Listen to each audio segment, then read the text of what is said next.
Hello. This is Stretford, Paddock. That was a slightly jittery intro, but hopefully everything's okay now. Manchester United have beaten Nottingham Forest 3-0 at the City Ground in a League Cup semi-final first round, essentially all but guaranteeing a first final for Erik ten Hag. First of all, first question, yes or no, is there any way we don't make the final now? No. I can't believe the confidence. Let's have it right. You're talking in absolutes, man. I know, and I think, it's a bit of a disgrace just steamrolling over teams like that, making it a non-event for the second leg. He's out of order. I think you've got to be realistic here. The way United are playing, the performances under Erik ten Hag, the ability this manager's got, the fact that he's not stupid, he's not going to, just drop everyone. He's going to know that, he is practically in a final, so just don't do anything drastic and we'll be fine. Because I think that's a massive psychological advantage for Manchester United as well. Forest know they've got to come to Old Trafford and win 3-0 just to take it to penalties or extra time, whatever. Yeah. That's unreal. Yeah. So I think they'll be part of Nottingham Forest after that performance. So we're thinking, let's go to Old Trafford and not get battered. Yeah. Let's just go and try and either win the second leg or draw the second leg. Like, I don't mean win it 4-0 or 3-0. I mean just not, get a result of sorts. I just cannot see United losing 3-0 or by 3 goals at Old Trafford. I just can't. No. Do you know what I mean? Let's have it right. We've seen this manager here just grow and get things right time and time again. We spoke about the Arsenal defeat, and I thought that was a bit unfortunate in the sense that they had a longer resting period. We were missing Casemiro. You're going into this second leg now, other than Martial, Delot, and is it just Martial and Delot? I'm missing some. And Shaw. Illness. You've got pretty much a full squad to pick from. Okay, he's probably going to rest a few players because he can afford to, but I still think United have got a big enough squad and a good enough squad that you can rest some players, play a decent enough team to beat Forest. Yeah. I really do, or to at least get a draw against Forest. Let's start at the beginning then. So 6 minutes in, Marcus Rashford picks up the ball just inside the halfway line, or United's side of the halfway line, dribbles past everyone, gets a bit of a slightly lucky bit of a bobble off a couple of ankles, but just scores a phenomenal goal. Runs it halfway line to their 6-yard box, smacks it in with his left foot. That's the perfect start. And just how good has Rashford been this season? It feels like when he wants to, he can do that at will. Yeah. It almost feels like he can go, right, you know what? Let's give us a goal here. Yeah. Do you know what I mean? You saw it at the Emirates the other day. That goal was fantastic. Left, skin party, and from 20 yards out, 25 yards out actually, fires that in and curls it round Ramsdale. Tonight, early doors, let's get us going. Like you say, I think it was just skill. I know what you mean, like when you're saying you thought there was a little bit of fortune in it, but I felt it was just some great skill there, and I felt the Forest players didn't know what to do. As soon as he gets in that box, they're in all sorts of trouble because they can't dive in. Yeah. And his finish, okay, Hennessy probably made it a little bit too easy for him with that big gap at the near post, but he's still got to finish with his left foot as well, and he did it superbly. And then Forest, as you'd expect, any team at home in a cup semi-final, came at us a bit. Johnson was causing us issues, but we weathered that sort of 10-15 minutes where we looked a little bit ropey, and then we're pretty much in control. I think, I don't remember David De Gea having many saves to make. Lisandro Martinez, who got player of the match, was fantastic. It's great to see him playing like that as well. I feel like he's obviously not been fully fit coming back from the World Cup until recently. Missed the derby, of course, but now look back to his best, proper on the top of his game.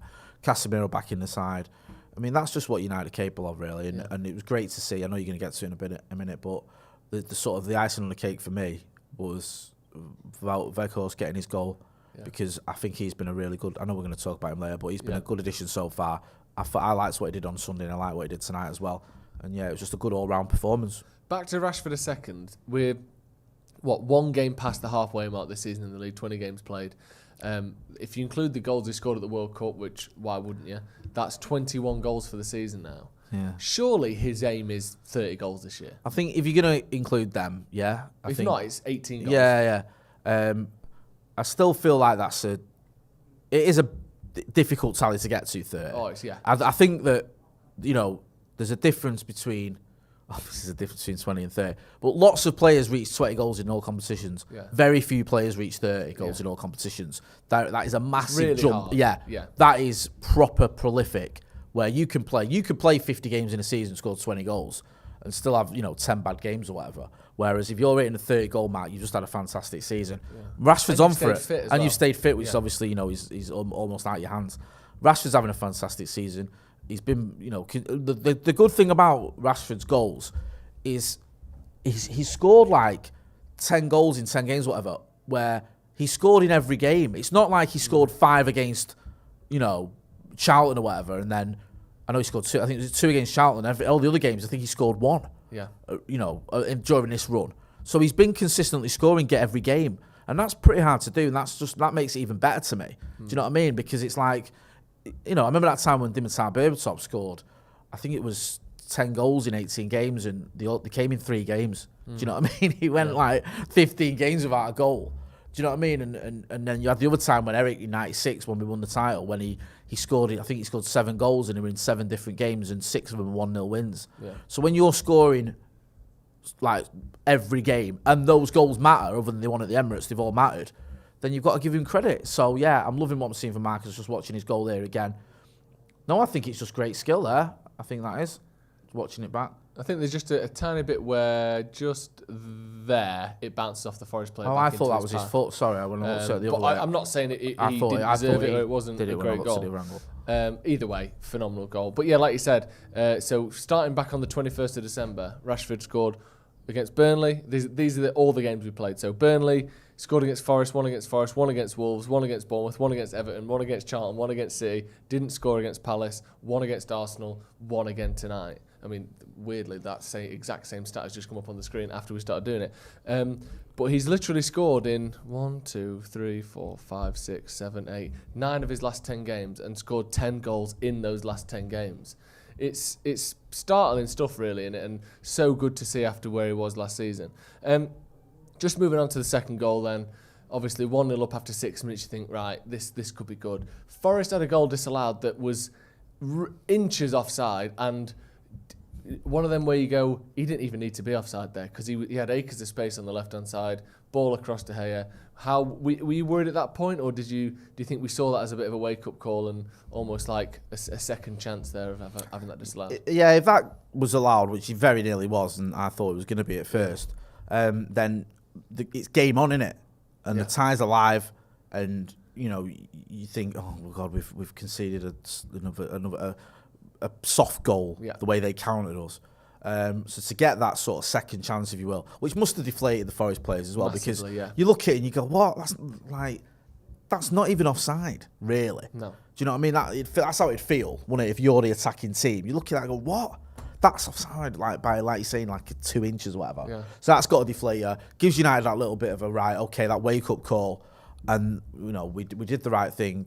I thought Casemiro, again, was just his usual fantastic self. I thought Bruno's in midfield, great to see him getting a goal because he deserved it. Played really well. And Eriksen as well. I thought Eriksen played well. So, yeah, it was just a solid, that midfield three played sort of as well as we know they can do. And then you had the likes of Marcus causing problems. Anthony was causing problems for a bit. I know he wasn't as effective and Marcus didn't get his goal, but he was causing him issues. Yeah. And then, first half especially. Yeah, I mean, he obviously had a hand in the goal, which was he's a bit unlucky for him. I think he was fuming when Weghorst scored that it wasn't his goal. Yeah. But yeah, it was just a good, solid, professional performance by Manchester United with players doing their jobs. And when Casemiro plays like he can do, which he does pretty much every week, when Martinez plays like he can do, when Marcus does what he can do, when Bruno does what he can do, when Eriksen does what he can do, Forest ain't got any answers to that. No. There's no, you said it, you made a good point about the Emirates game at the Emirates. You went, there might be no scenario where Erik ten Hag could have got it right, could have changed things that would have affected the game, because you just don't know. It's not like we've got a bench full of Sheringham and Solskjaers. And I feel that tonight with Forest, I don't think there's anything they could have done. No. They're up against a team that's just much better than them. Yeah. And that team is playing really well. Their hope would have been that United didn't turn up, but United did turn up. And, Steve Cooper's a good manager. I don't think he's got an answer to that. Bringing on Jesse Lingard, which I get, isn't going to be enough. To beat Manchester United when we're playing like that. Do you know what I mean? And I think that is the thing you have to remember with this United side. And it's the first time I've been able to say this. Arguably since Fergie, I don't even think I could say it under Ollie at times. Yeah. I think with Ollie we were able to get some smash and grab results, and I love some of those results. I'm not dismissing what happened, but I honestly think with this team, if everyone's fit, plays as well as it can, then I don't think almost any team in the country's got anything for us. Yeah. I even fancy us to beat the likes of City and Arsenal and Liverpool when we've got a fully fit first 11. Yeah. Because we are that good. We are. And it's like, tonight, you saw it. It wasn't perfect. There was a couple of times when, you like say, Forest got into it and a little bit sloppy. But on the whole, I think everyone turned up. And then you haven't got enough when you're Nottingham Forest to counter that. No. Just on that second goal then for United, obviously, Forest had their goal disallowed. Weghorst with the second goal. And just the type of striker he is, that ability there, the poacher's finish, the ability to get on the end of something. I think that's massive, isn't it? Like having a player in there, and I like Martial, but his sort of striker's instinct has never been on that kind of, not even elite level. I don't think Weghorst is even an elite sort of instinctive player, but you can tell he's a proper number 9 in those moments, can't you? Yeah, you can. You can see that instinct, that sort of knowing where to be in and around, like you say. And, I don't expect Weghorst to get loads of goals for us, but I think he can get those types of goals. Yeah. And I think, if you're giving him the service, or if you're the keeper's parrying out like he was there, then he's capable of putting the ball in the back of the net. His career, goals have shown that. Yeah. On that as well, Adam McCall has been speaking to Bet Victor with Last Man Standing, talking about what it means to have that kind of finisher in and around the box. So listen to what he has to say. One of the things as well, like obviously I was annoyed watching the game, but when you in the moment you go, he's a lucky but that's not luck, do you know what I mean? Being in those positions to get those goals and get those tap-ins, that's not luck. That's not luck, and that's timing, and I think he deserves a lot of credit. And we're going to probably talk about whether Gabriel Jesus gets in. The only thing I think Gabriel Jesus has over him is probably sometimes it is back to goal. Yeah, build up. Because in terms of goals and numbers and stuff like that, they're probably very close to each other, and Nketiah has probably got more than him.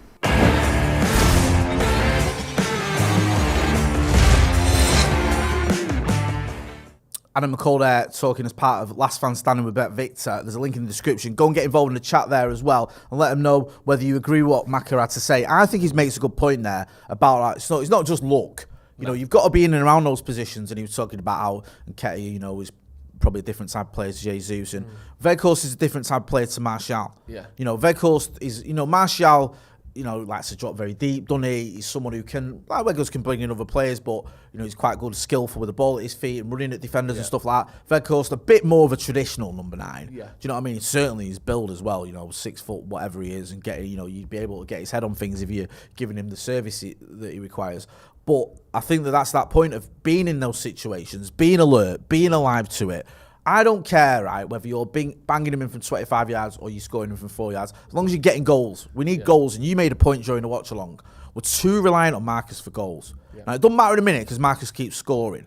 But it's like, if he's not scoring, you're looking and you're going, Martial's either injured or, you probably can't rely on him. Anthony's not really a goal scorer anyway, and he hasn't really been scoring goals since that early sort of purple patch.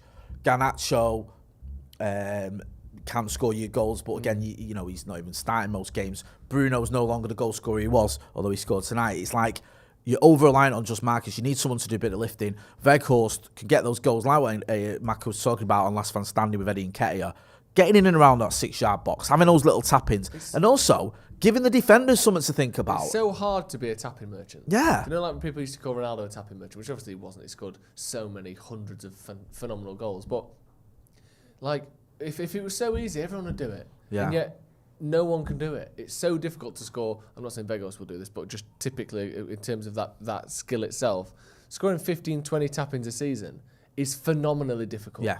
Like I said, I don't expect that from Weghorst, but if he can get another 3 or 4 of them, maybe 5 pushing it between now and the end of the season, if it's the right goals, if it's one in the League Cup final or, one against Liverpool or Chelsea or whatever, I'd be more than happy with that as his return. Obviously, he's a short-term player. He's not the best striker in the world, but I thought he had a really good game tonight, Weghorst. He did, and that's what he's in the team there. You can see he's an option, and there's a lot to like. Listen, I'm not going to get carried away. We've kind of been here before with Odi Nagala at one point where people were going after he scored a goal against Lask, and I was one of them. We're going, actually, maybe, this guy's got something in him. But I think with Weghorst in this system, with a manager that obviously has scouted him and wanted him because he's told us he did, it makes a lot of sense. if we can get Martial fixed, I still think we need Martial. I don't think you can just rely on Wout Weghorst as your only striker or moving Marcus into the middle. Then we've got every chance of finishing in top 4, winning trophies, and that's what it's about. Bruno Fernandes scored the third goal, 89th minute.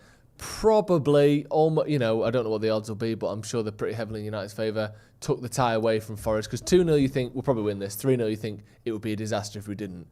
Brilliant finish. Could have got an assist in the same move as well with a phenomenal pass into Pellistri.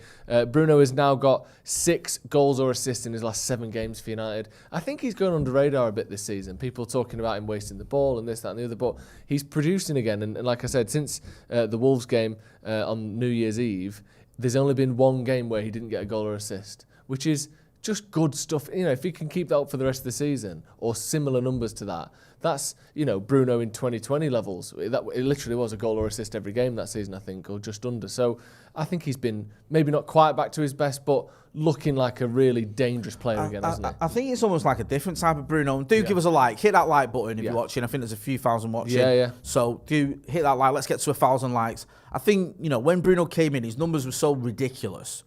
And a lot of those were penalties as well. Let's not forget that. He was scoring penalties. There's nothing wrong with that. He got 10 easy. penalties that season. That's a big chunk of your goals, obviously. Yeah. But he was scoring a lot of goals. He was getting a lot of assists. And he was mainly an attacking type of player. Now, you're seeing him all over the pitch. You're seeing him in the 90th minute making tackles in his own area. Yeah. Do you know what I mean? The guy's got a right engine on him. It's become much more of an 8. I think having Christian Eriksen alongside him has helped, because not only have you got Casemiro behind you doing the sort of getting stuck in and getting hold of the ball and creating as well, but you've also got Eriksen who can be that type of attacking force if you need him to be, or can ping balls about at the back as well. You've got just a great mix. It just seems like you've got 3 players there, tailor-made to work together, and they are working together. And you've seen with Bruno now, with maybe a little less pressure in terms of goals. I know I've just said we need people to weigh in with goals and stuff, but I feel like you're not just looking at Bruno all the time going, get me some goals, it's all about goals. I think with Bruno now,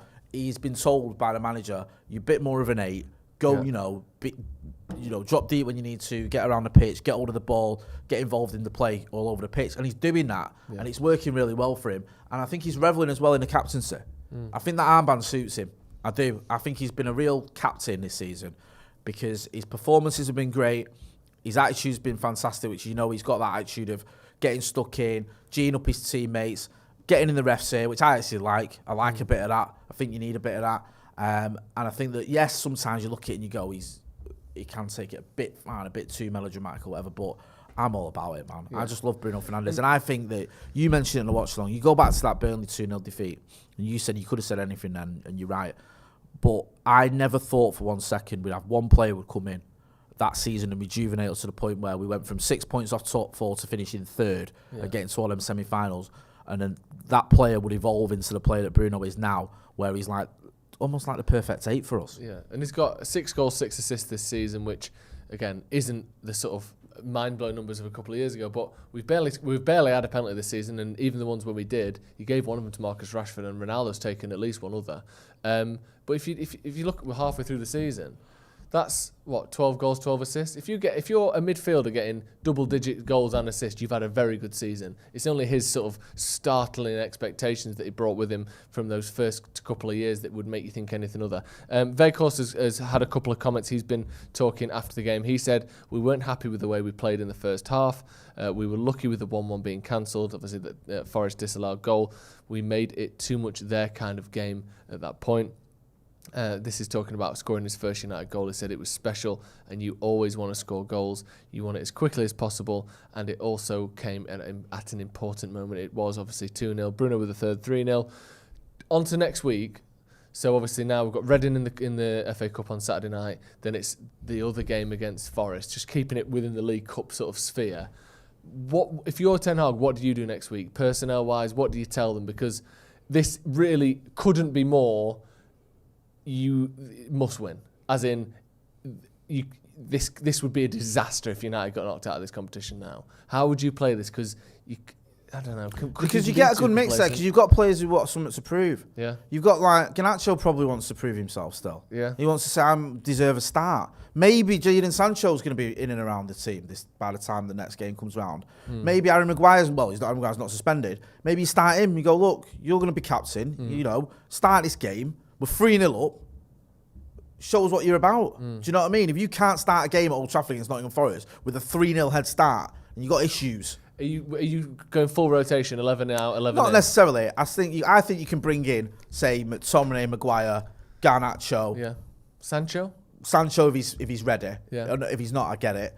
And you know, and maybe you've even got a scenario where the Low's fit again, and you want to get in some minutes. Yeah. Do you know what I mean? So there's plenty of options there. We can still rotate and have a strong team.